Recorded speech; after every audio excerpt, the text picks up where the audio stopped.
Dark Spectre Design Works. We make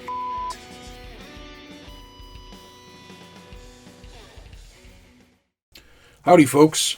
Today we're going to be taking a look at my custom Halloween Part 1 Michael Myers. For whatever reason, I don't know if it's a license issue, but NECA has not made a Part 1 Michael Myers in, 15, 16 years. So I'm kind of sick of not having one on my shelf. So as you can see here, the Part 2 Ultimate came with a Ben Tramer head, which is basically the Part 1 mask. The hair is not correct, so as you'll see, I'm going to swap the hair pieces. Just deciding which hair piece I want to sacrifice here.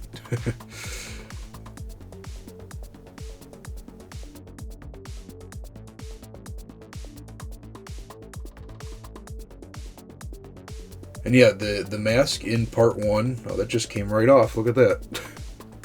Yeah, the mask in Part 2 is actually the same mask from Part 1, but Dick Warlock, who portrayed Michael Myers in Part 2, has a bigger and or meatier head than Nick Casso, who played him in Part 1, so he kind of filled the mask out more, hence why he looks a little, chubbier. Nothing wrong with it, it's a cool look, but I prefer the Part 1.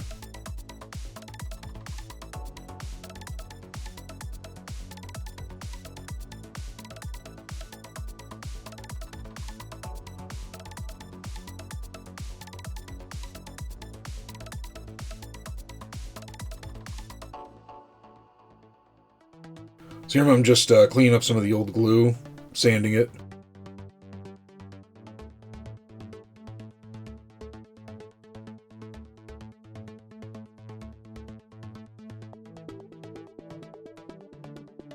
Here I'm just cleaning up the hairline. There was some glue on the edges. And sticks are your friend. So stuck his head on a stick to make it easier.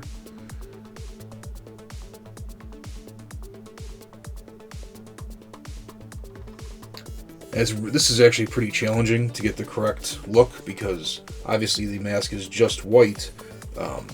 But if I just paint it white, it's going to completely depend on how it's lit for how it looks. If it's too brightly lit, it's just going to look like a white blur. So I'm going to go in with some grays just to kind of bring out some of the detail. Mostly the mouth and under his cheeks, around his eyes a little bit.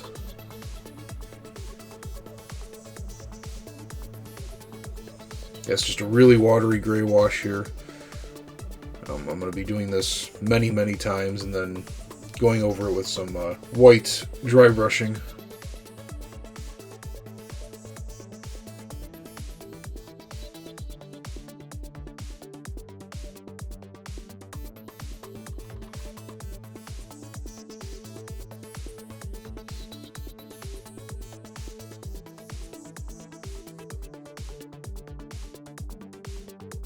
And here I'm just doing some white dry brushing just to bring out some more of the highlights, knock down some of the gray.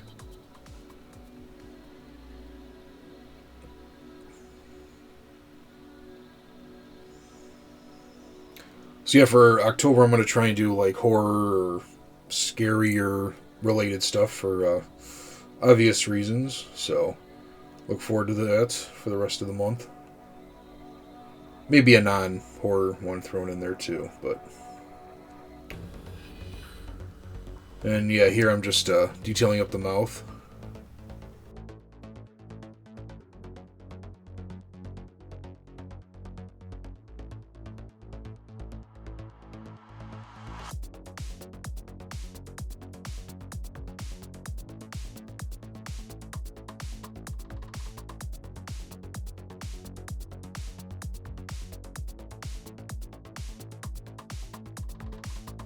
I'm testing out the hairpiece,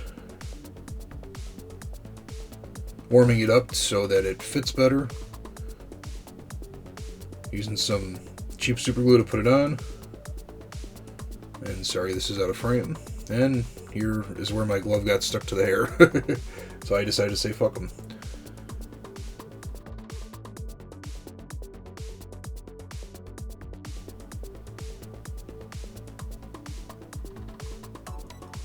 And now I'm just deciding what body to put it on. I've got the Part 2 Ultimate and then the 2018 reboot, make, sequel, whatever you want to call it.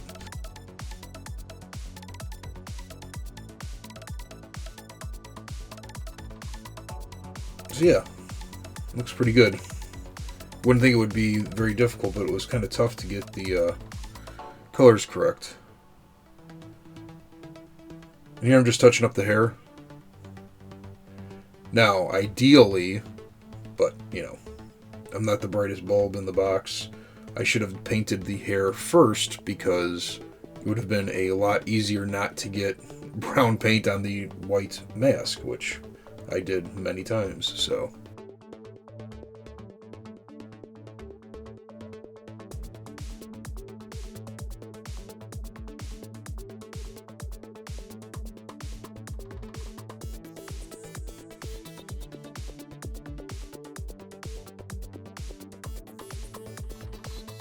As you can see here.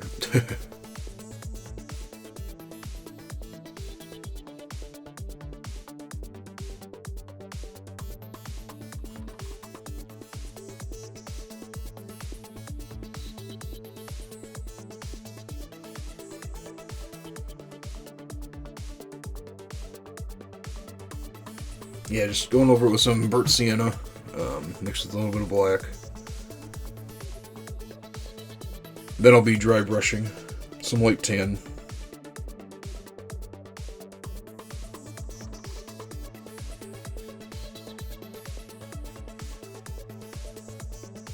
Here the hairline's lifting up a little bit, which I was hoping it wouldn't do, but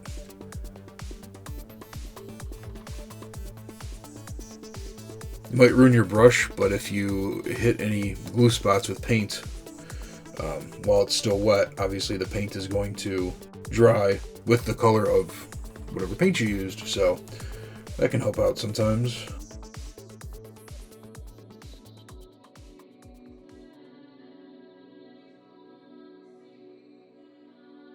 Like I said, you'll most likely ruin your brush. I don't think I did here, but definitely a possibility.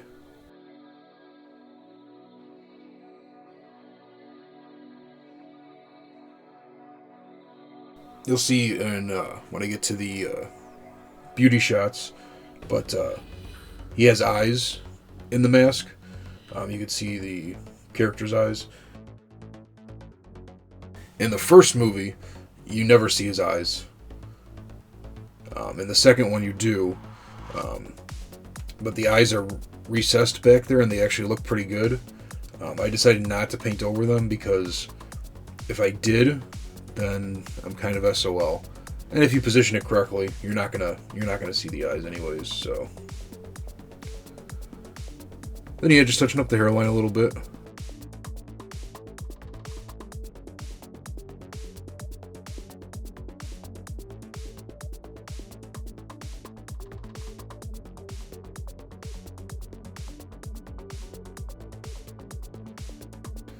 So here I'm deciding which body to put it on. Going through some accessories, taking a look.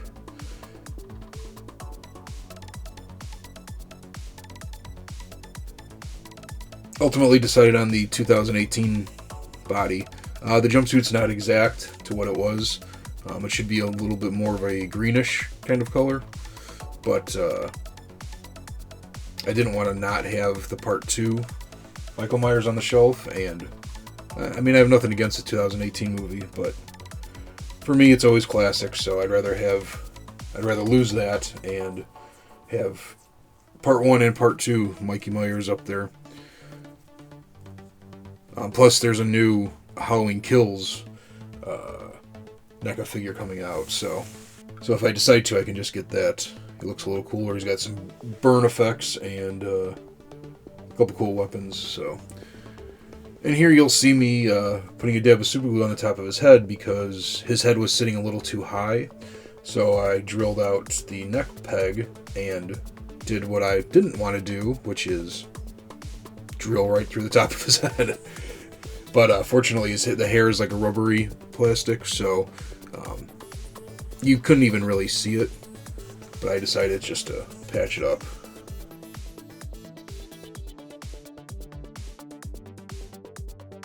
And now we're going to move on to the Cenobites. If you saw my Hunts and Hauls video, I'll put the little card up here now. You'll see I recently picked up some damaged and missing parts to these Cenobites. The Chitterer was missing his weapon, and CD was missing his CDs and had a broken CD on the top of his head. So I picked up these chains just at Walmart. They're like $2, or you get them at a craft store. Just a variety of chains. I decided to use the copper one just because copper's my favorite metallic color. And the weapon is, I was going to make, but the ultimate pinhead came with a bunch of little weapons which hang off of his belly. So I just stole one of those. I figured it was easier and would look a lot better. And then for CD, one of his CDs on his head is broken, missing. So I used some thin plastic, cut it out in a oval shape, in a circular shape, and just glued it on there.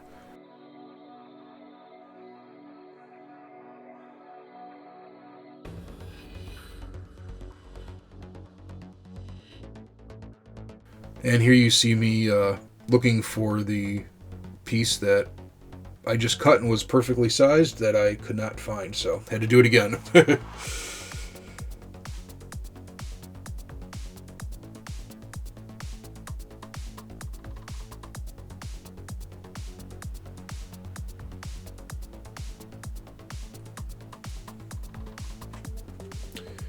Yeah, when you're doing something like this, the super glue accelerator helps out a lot because it, well, accelerates the drying time to virtually instantly.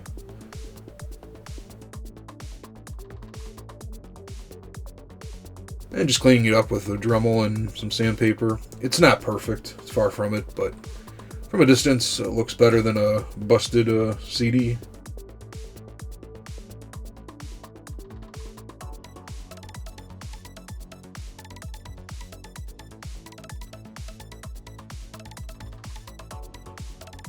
And for the CDs themselves,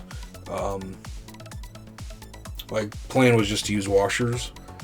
Cutting a perfect little circle like that is really tough. It's always going to look flawed, no matter what you do, unless you have like a 3D printer or laser cutter or something like that. So I figured the washers could work. We'll see, though. And here I'm just painting it black. Whenever you're painting anything metallic, you want to base it out in black, especially silver. It just helps the colors pop. And just using a silver Sharpie to touch up some of the edges.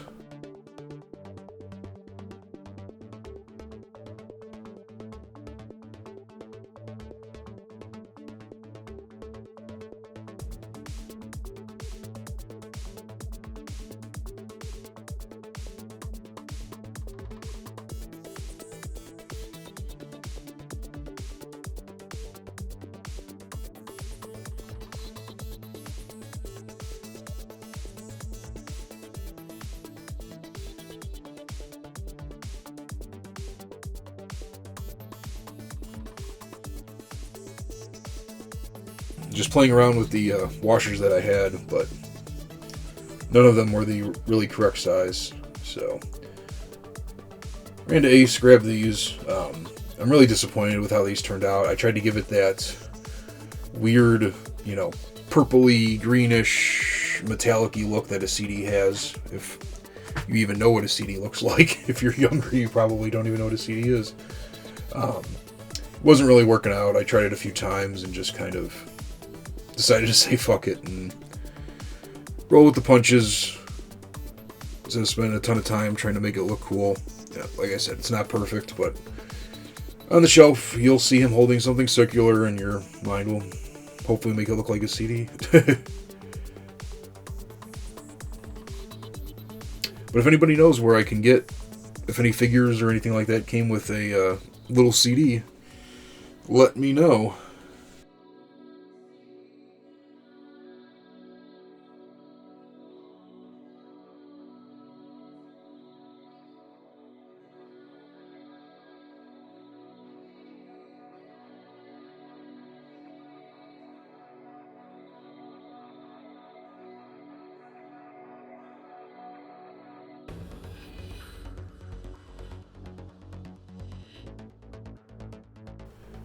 Thank you very much for watching. I got a Patreon now. If you feel so inclined to throw in a couple bucks away every month, it would be very, very much appreciated. You'll have my eternal gratitude. Do the YouTube thing. Thanks for watching. Bye.